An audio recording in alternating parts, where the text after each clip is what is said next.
Hello my dear friends and my dear students, कैसे आप सभी? आई होप बहुत अच्छे होंगे और दोस्तों सभी स्वस्थ होंगे। दोस्तों स्वागत है सभी का दिव्य एजुकेशन ऑनलाइन क्लासेस में। और आज की हमारी क्लास ज्योमेट्री की है। ज्योमेट्री में हम आज देखने वाले हैं टाइप ऑफ एंगल और कोण क्या होते हैं, इनकी यूनिट्स क्या होती है और कितने प्रकार के कोण होते हैं। तो आज हम इसी पर डिस्कस करेंगे।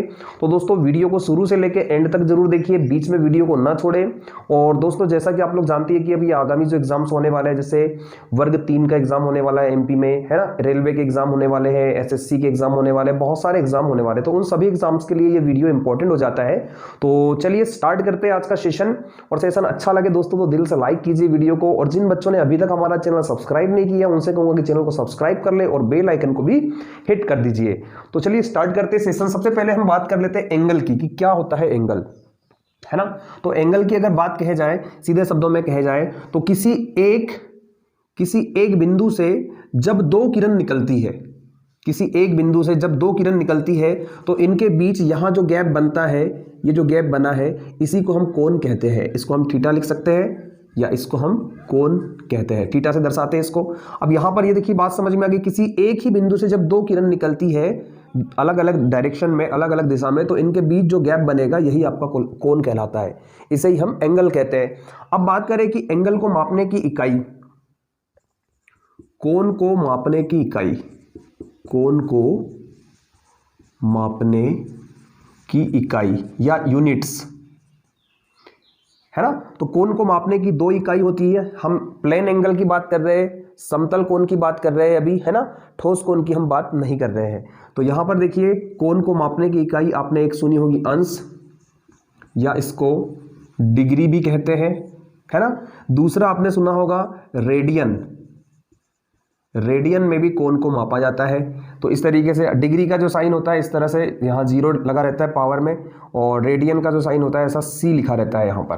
तो इस तरीके से दो तरीके से हम कोण को मापते हैं। अब बात आती है कि डिग्री से रेडियन कैसे बनाएंगे और रेडियन से डिग्री कैसे बनाएंगे। तो पहले हम इस पर डिस्कस कर लेते हैं। तो सबसे पहले आपको याद रखना है पाई रेडियन। पाई रेडियन की वैल्यू आप याद रखेंगे।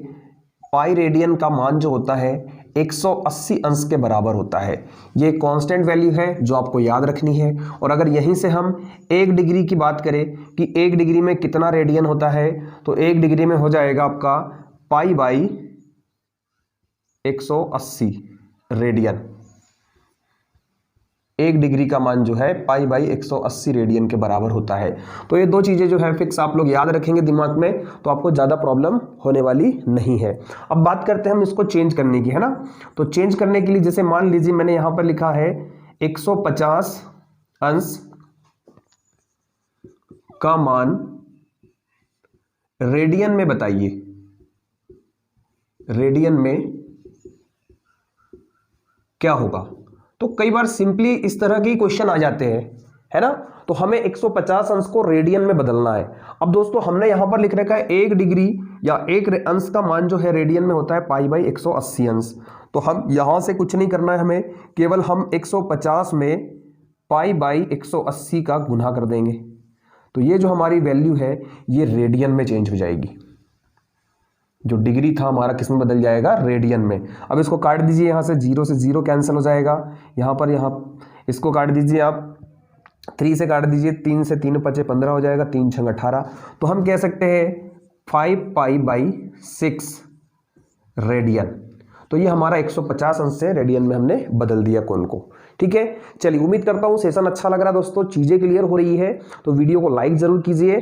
चलिए इसका स्क्रीनशॉट लीजिए, फिर हम डिग्री से रेडियन कैसे बनाते हैं अब हम देखेंगे रेडियन से डिग्री में कैसे चेंज किया जाता है। Degree to radian, sorry radian to degree, radian से डिग्री बनाना। उदाहरण के लिए 3 पाई बाई 5 रेडियन, रेडियन को डिग्री में चेंज करो, डिग्री में बदलो। ये ऐसा इस तरह से हो सकता है क्वेश्चन। तो अब दोस्तों यहां पर देखिए हम जानते हैं पाई रेडियन की वैल्यू 180 अंश होती है। तो हमें कुछ नहीं करना है, यहां पर जो पाई दिख रहा है ना, ये जो पाई दिख रहा है इसकी वैल्यू हमें यहां पुट कर देना है 180 अंश। बस ये हमारा डिग्री में चेंज हो जाएगा। यहाँ से काट देंगे हम इसको 5 से, 5 तिया 15, 5 छक्के 30। अब यहाँ 6 का गुना कर देंगे, 3 का गुना 36 में कर देंगे, 3 छंग 18 और 3 तिया 9 और 1 10। तो हम ये कह सकते हैं 108 डिग्री, ये जो रेडियन वाला जो वैल्यू है इसका मान डिग्री में क्या होगा, 108 डिग्री हो जाएगा। तो इस तरीके से आप लोग बड़े ही सिंपल तरीके से जो है रेडियन से डिग्री, डिग्री से रेडियन में चेंज कर सकते हो। चलिए, उम्मीद करता हूं कोनों की इकाई आपको समझ में आ गई। आइए दोस्तों, अब हम बात कर लेते हैं टाइप ऑफ एंगल की। टाइप ऑफ एंगल या कोण के प्रकार। तो कोण के कुछ प्रकार यहाँ लिख रखे हैं मैंने आप लोगों के सामने। तो जिसमें सबसे पहले न्यून कोण या जिसको एक्यूट एंगल बोलेंगे हम, दूसरा आता है सम कोण, राइट एंगल बोलेंगे इसको, अधिक कोण, ऑप्टिस एंगल, और इसके बाद सरल कोण या जिसको हम स्ट्रेट एंगल के नाम से जानते हैं। इसके बाद वृहद कोण या जिसको हम रिफ्लेक्सिव एंगल भी कहते हैं। इसके बाद आपका है संपूर्ण कोण या कंप्लीट एंगल। तो इस तरह से 6 टाइप के कोण जनरली हम लोगों ने लिए हैं। और भी टाइप के कोण होते हैं जो रेखाओं पर बनते हैं, जैसे समांतर दो समांतर रेखाओं को एक प्रतिच्छेद रेखा काटती है तो जब संगत कोण, एकांतर कोण, तो वो वीडियो मेरा अलग होगा। आज के सेशन में हम इन 6 एंगल्स पे हम बात करेंगे। तो चलिए एक एक करके आप लोगों को समझते हैं हम लोग इन सभी एंगल को। सबसे पहले हम बात कर ले न्यून कोण। न्यून कोण की क्या पहचान है, कैसा होता है ये, क्या इसकी खासियत है।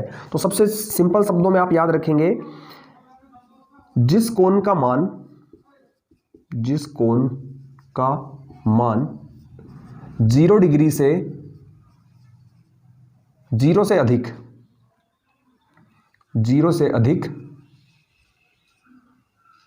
और 90 डिग्री से कम हो, 90 से कम, ऐसा कोण जिसका मान 0 से अधिक हो लेकिन 90 से कम हो, वो आपका न्यून कोण कहलाएगा। न्यून कोण। अगर इसको सिंबॉलिक फॉर्म में लिखें हम, सिंबॉलिक फॉर्म में, तो जैसे मान लीजिए इसका डायग्राम कुछ इस तरह से हो जाएगा। डायग्राम कुछ इस तरह से बनेगा इसका, है ना। ये तो सीधा 90 हो जाएगा, 90 से थोड़ा झुकाना है हमें।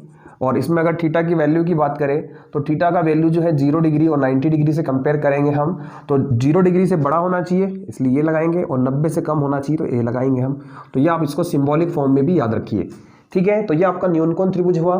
फिर से एक बार सुन लीजिए, जिस कोण का मान 0 डिग्री से अधिक और 90 डिग्री से कम हो वो आपका न्यून कोण कहलाएगा, है ना। इस तरह से उसका डायग्राम होगा।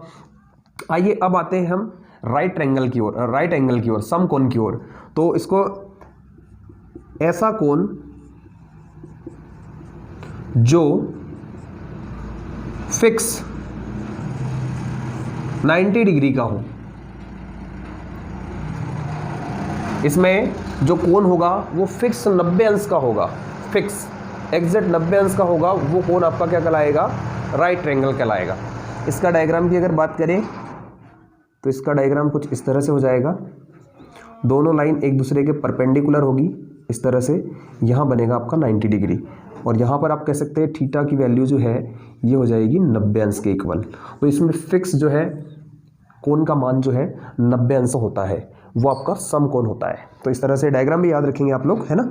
थोड़ा छोटा बन रहा है स्पेस कम होने की वजह से, है ना।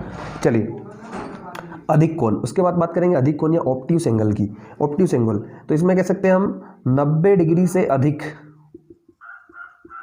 ऐसा कोण जो 90 डिग्री से अधिक और 180 से कम, 180 से कम, बस ये पॉइंट याद रखिए आप। 90 से अधिक और 180 से कम, ऐसा कोण आपका अधिक कोण कहलाता है। और इसका डायग्राम जो है, इसका डायग्राम मैं यहाँ बना दूँ इस तरह से, चलिए दिख रहा है। तो ये इस तरह से ये आपका हो जाएगा अधिक कोण का डायग्राम, ठीक है दोस्तों। अब इसको सिंबॉलिक फॉर्म में कैसे लिखेंगे, तो उसको मैं यहाँ लिख देता हूँ, है ना। अधिक कोण को थीटा की जो वैल्यू है इसमें जो होगी 90 डिग्री से अधिक होगी और 180 से कम होगी। तो इस तरीके से सिंबॉलिक फॉर्म में हम इसको लिख सकते हैं, ठीक है। चलिए, तो ये हो गया आपका अधिक कोण। अब आते हैं हम लोग आगे अगले एंगल की ओर, सरल कोण, या इसको रिजु कोण के नाम से भी जानते हैं, रिजु कोण, या इसको हम स्ट्रेट एंगल है। इसका क्या होता है, तो इसमें है ऐसा कोण जो फिक्स 180 अंश का हो, फिक्स 180 अंश का जो कोण होगा वो आपका सरल कोण कहलाएगा, जो एग्जैक्ट 180 अंश का होगा। और इसका कुछ डायग्राम इस तरह से बनेगा, ये एक सरल रेखा पे बनता है इस तरह से एक साइड, तो ये आपका कहलाएगा सरल कोण, है ना। एक सरल रेखा पे बना हुआ कोण सरल कोण जो 180 अंश का होता है। इसके बाद आते हैं वृहद कोण। या रिफ्लेक्सिव एंगल। रिफ्लेक्सिव एंगल क्या होता है? तो रिफ्लेक्सिव एंगल या वृहद कोण ऐसा कोण जो 180 से अधिक और 360 से कम हो। 180 अंश से अधिक और 360 से कम, वो आपका कहलाएगा वृहद कोण या रिफ्लेक्सिव एंगल। अब इसके डायग्राम की बात करें कि इसका डायग्राम क्या होगा, तो इस तरह से इसका डायग्राम हो जाएगा। ये 180 हो गया और ये इस तरह से नीचे आ जाएगी, और ये यहाँ बाहर साइड जो आउट साइड जो कोण बनेगा वो आपका होगा रिफ्लेक्सिव एंगल या वृहद कोण। ठीक है, इसको सिंबॉलिक फॉर्म में लिख सकते हैं हम, 180 से अधिक और 360 से कम। तो सिंबॉलिक फॉर्म भी जरूर याद रखिए दोस्तों, क्योंकि सिंबॉलिक फॉर्म भी पूछा जाता है ऑप्शन में कई बार। तो ये हो जाएगा थीटा की वैल्यू 180 से अधिक और 360 से कम।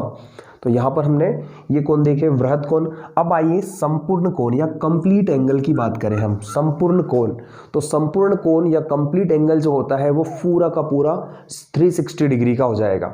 कितने का हो जाएगा? 360 अंश का हो जाएगा कंप्लीट एंगल, 360 अंश का। तो कंप्लीट एंगल याद रखिए, या संपूर्ण कोण जो होता है 360 पूरा घूम जाएगा, एक सर्कल पूरा कंप्लीट हो जाएगा। ठीक है दोस्तों, तो आई होप ये सारे एंगल आप लोगों को क्लियर हुए। स्क्रीनशॉट ले लीजिए इसका। चलिए, तो अब इसके बाद में हम देखेंगे इनसे बनने वाले क्वेश्चन।